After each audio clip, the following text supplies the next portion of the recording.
Hello everyone. Welcome to the solution of LeetCode problem 1685 named Sum of Absolute Differences in a Sorted Array. In this problem, we are given an integer array nums which is sorted in non-descending order, that means ascending order.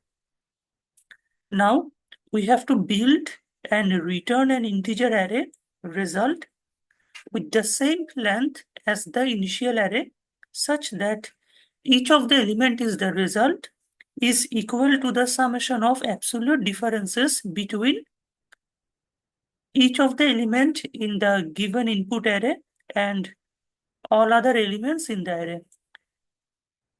In other words, result of I is equal to the summation of number of I minus number of j. Anyways, the problem statement might be seem little bit of difficult right now. Let's understand the example. Here we are given an integer array which is 2, 3 and 5. So for the element 2, the result of 0 will be 2 minus 2, 2 minus 3, 2 minus 5. And the summation of the absolute value which is 0 plus 1 plus 3 which is 4.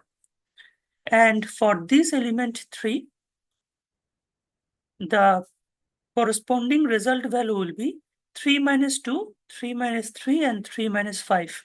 And their absolute value which is 1 plus 0 plus 2 which is 3.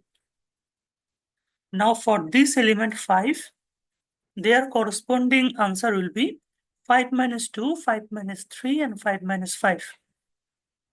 So here the summation is 3 plus 2 plus 0 which is 5. I hope you understood the problem statement. Now let's move on to the algorithm. Here, to solve this algorithm, we have taken another example, which is 1, 2, 3, 4, and 5. Now, we have to solve the problem. Suppose, let's see, for this element 3, what will be the corresponding answer of the output array? The answer will be 3 minus 1 plus 3 minus 2 plus 3 minus 3 plus 3 minus 4 and plus 3 minus 5. So here 3 minus 1 will be 2 and absolute value of 2 will be 2.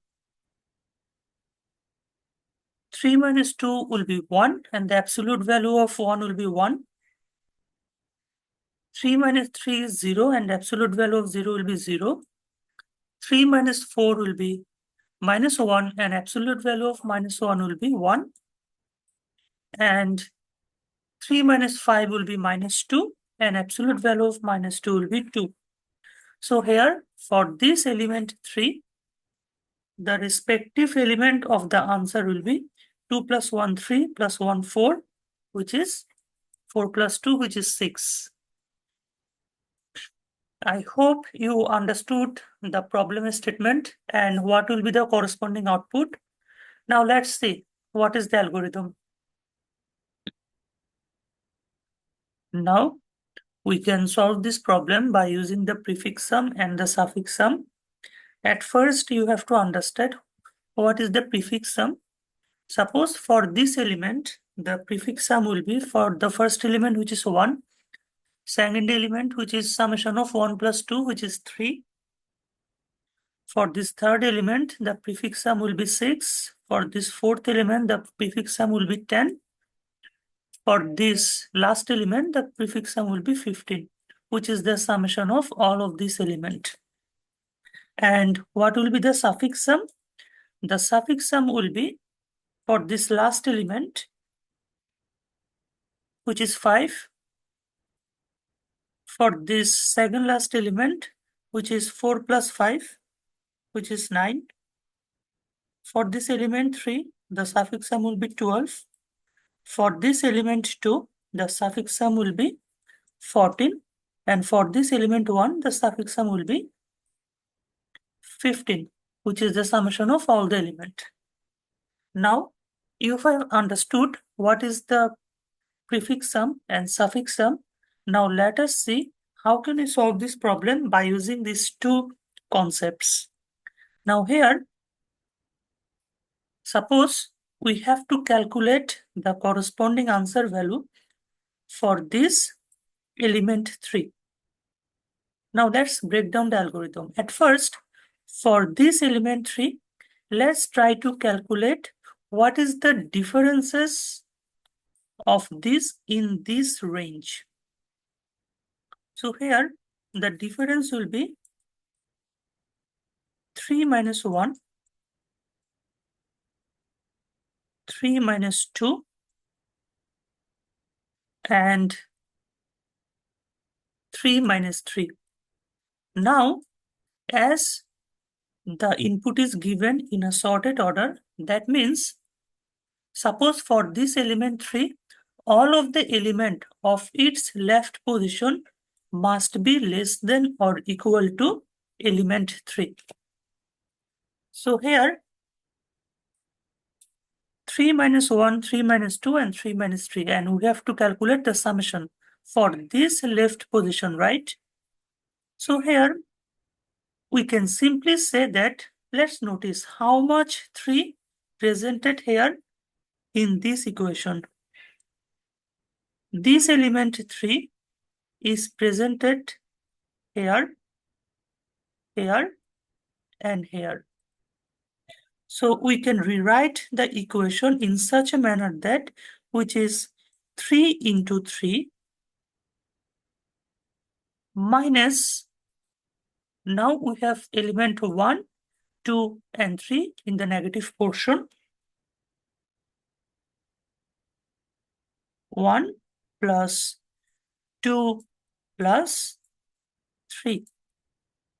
So here, for this left portion, we can say that the summation will be 3 times 3, which is 9, minus 6, which is 3. So here,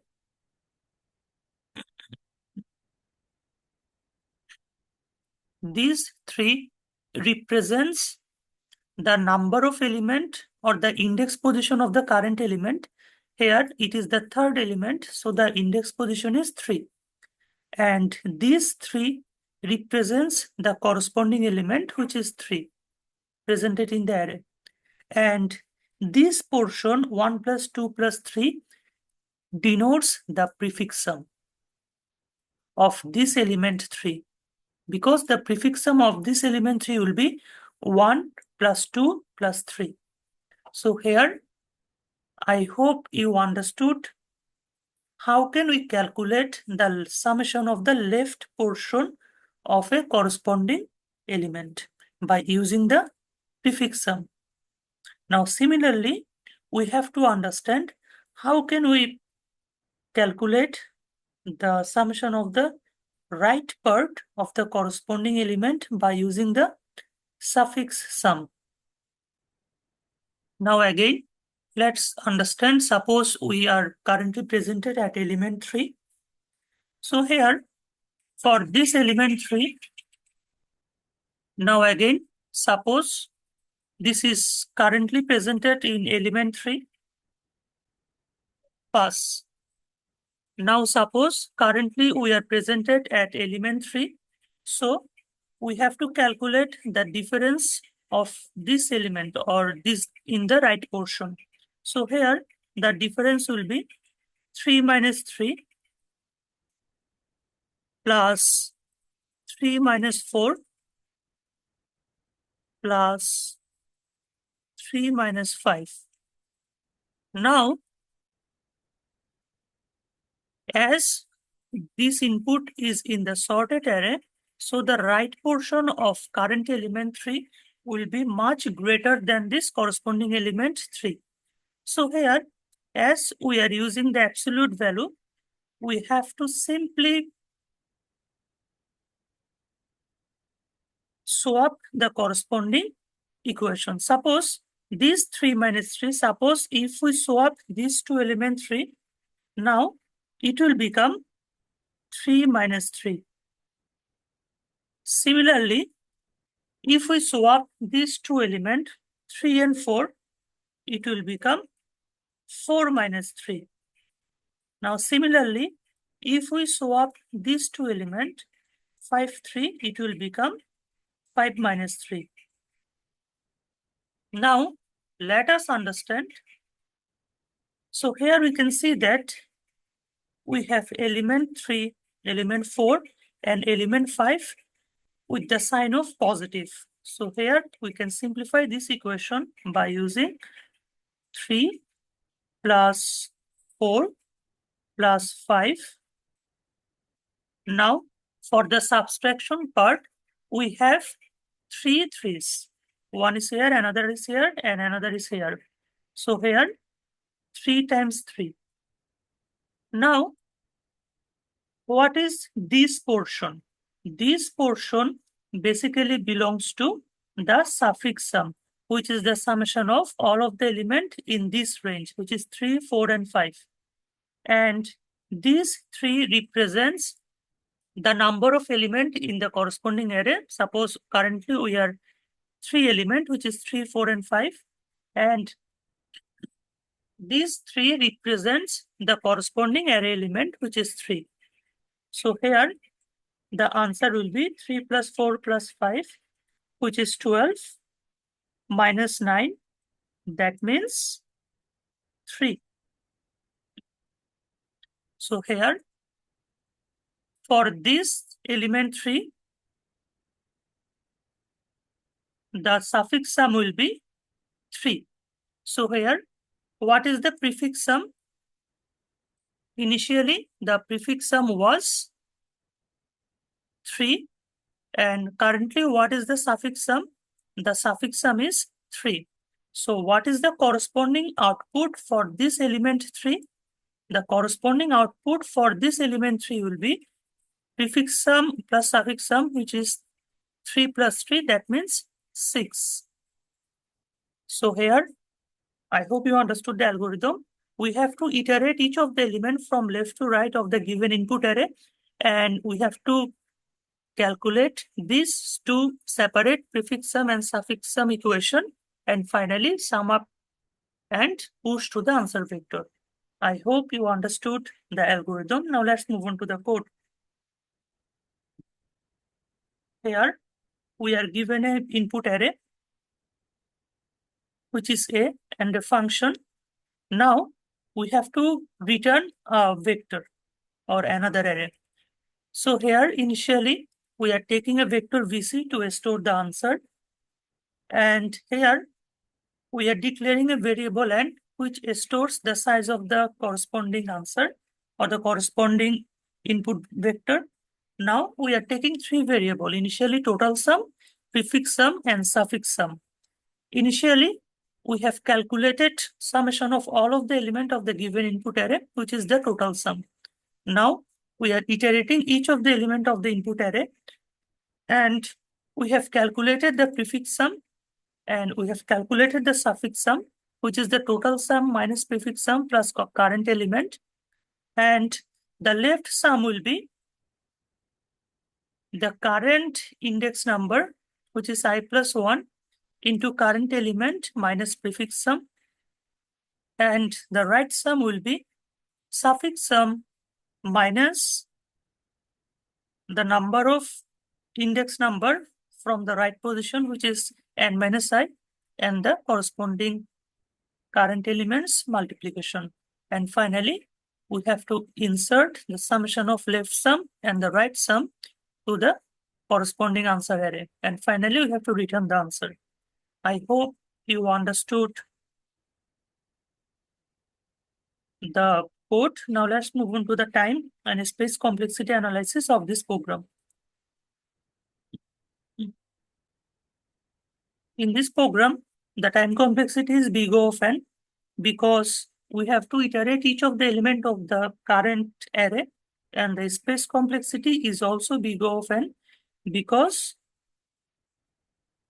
we have to declare extra memory to store the answer. Thank you everyone for watching this video. We will get back soon with another LeetCode solution.